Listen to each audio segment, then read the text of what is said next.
Welcome to the Age of Aquarius.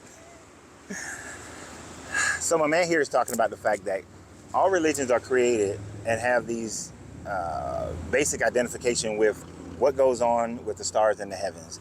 And understand it took man hundreds of years of observation to be able to recognize, actually thousands of years of observation, to be able to recognize what's called the Great Year. This is the wobble of the earth and where the sun rises and sets in different zodiac signs. So the age, to give you an example, the age of Abraham, during the time frame of Abraham, would have been the age of the bull. And so this is why the bull is such a prominent character, has prominent characterization within that time frame. And then in Moses, it's the age of the ram, which is why they blow the shofar and the ram is a part of it. And then Jesus represents the age of Pisces, which demonstrates that all of these religions that utilizes these tropes are astrological in their base. Now you have some religions that refuses to change after a certain time frame. For instance, in the Indus religion, the cow is still considered sacred, so they have maintained that year of the bull, when the sun rose in Taurus and rose and fell in Taurus for 2,600 years. Then you look at the Egyptians, they still had the age of the bull during the time frame of Moses, when they were supposed to be moving over to the ram. And that is why when they had the golden calf, Moses got so angry, God got angry, killed 3,000 people, because they were supposed to be transitioning from those ages to the next age. So basically, we're looking at astrology all around the world that created images in the sky based on their culture. And notice over time how the sun comes in at the 30th degree and leaves at the 33rd degree.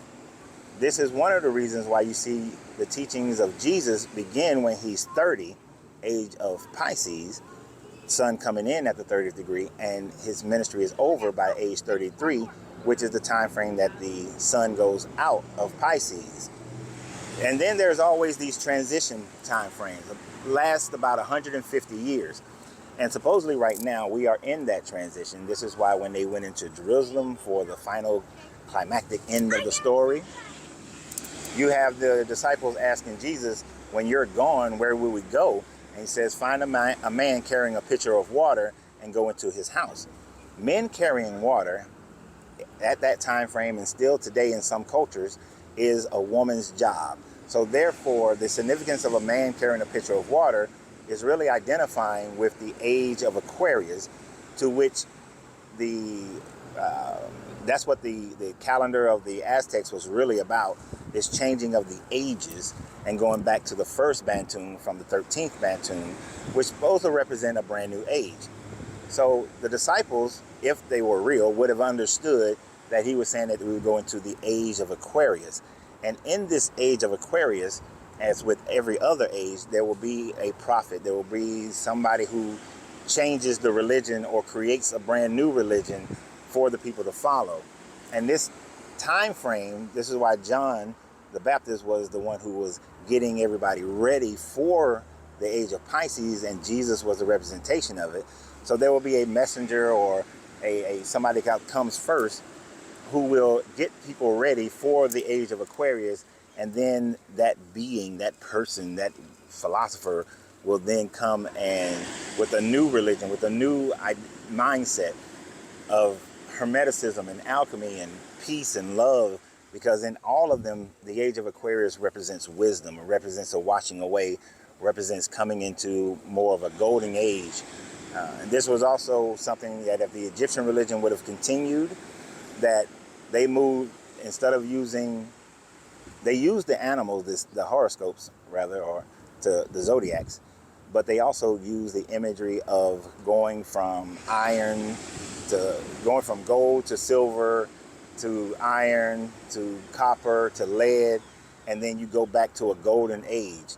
And the golden age is what we will be coming into as far as the Egyptian mindset was concerned.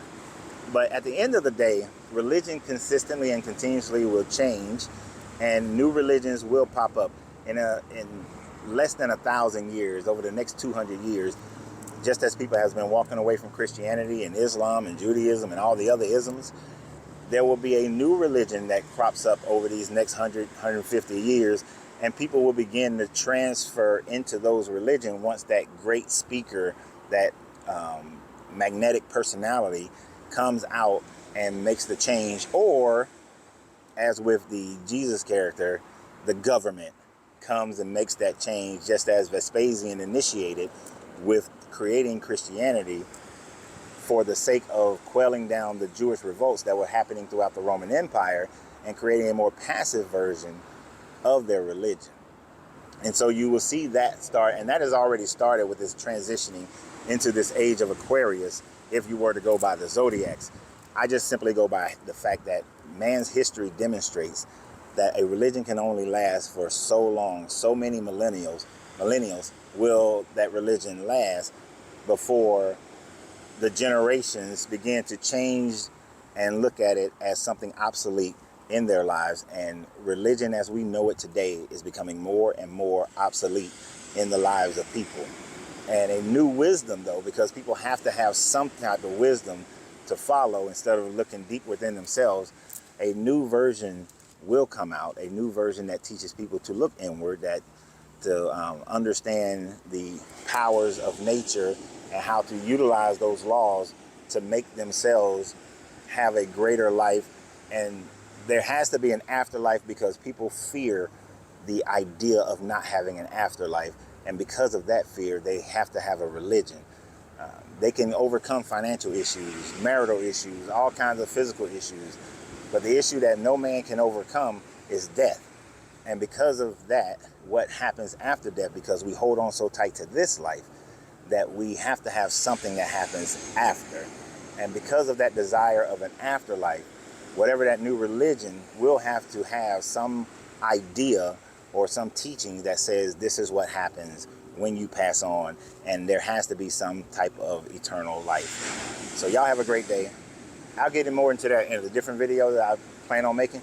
Y'all have a great day, and remember always, you have to free yourself to be yourself, because your greatness is non-negotiable. Good journey, good vibration.